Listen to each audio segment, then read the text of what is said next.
तो क्या सीआईडी वापस आ रहा है या नहीं, इसके मेंबर इसके बारे में क्या कह रहे हैं, जैसे अभिजीत सर, दया सर और एसीपी साहब, और इसके डायरेक्टर इस शो को वापस लाने के बारे में क्या बोल रहे हैं। अरे अरे अरे, आपको तो मैंने इसके डायरेक्टर के बारे में बताया ही नहीं। तो चलिए वीडियो को शुरू करते हैं और देखते हैं सीआईडी के और कई ढेर सारे राज। वैसे ये सीआईडी का पार्ट 2 है।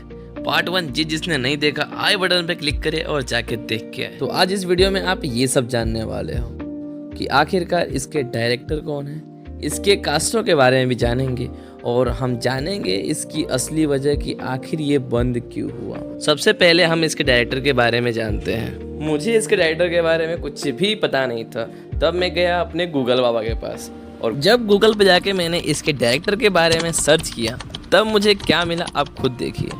इस बंदे का चेहरा उसके डायरेक्टर के रूप में आया, लेकिन मैं तो ये मानने को तैयार ही नहीं था कि ये इस शो का डायरेक्टर है, क्योंकि आपने इसको शो में देखा तो होगा लेकिन एक ऐसे बंदे के तौर पर जो कि सिर्फ सीआईडी को तंग करने ही आता है। अगर आपको भी ये जान के काफ़ी ज़्यादा शौक लगा हो तो वीडियो को एक लाइक कर देना। अब हम इसके मेन कास्टों के बारे में बात कर लेते हैं। सीआईडी में आने से पहले इसके तीनों मेन कास्ट अपने अलग अलग काम में ही पेश थे।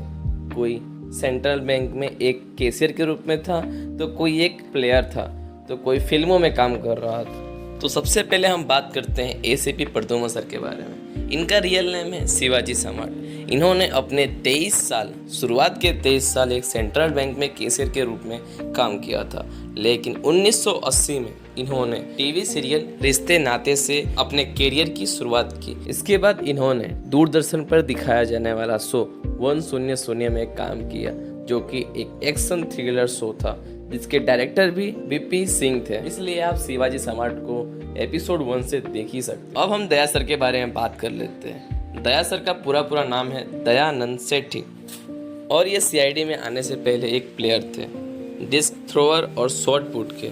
इन्होंने 1996 में डिस्क थ्रोअर में चैंपियनशिप हासिल की थी, वो भी महाराष्ट्र से। अब हम बात कर लेते हैं अपने अभिजीत सर के बारे में। इनका रियल नेम आदित्य श्रीवास्तव है। सीआईडी में आने से पहले ही इन्होंने फिल्मों में काफ़ी अच्छा नाम कमा लिया था, जिस कारण ये सीआईडी में कुछ ही एपिसोड के लिए आए थे और उसके बाद इन्हें सीआईडी इतना ज़्यादा अच्छा लगा कि ये सीआईडी से ही जुड़े रहे। अब हम इस वीडियो के सबसे अहम मुद्दे पर बात करते हैं कि आखिरकार सीआईडी बंद क्यों हुआ।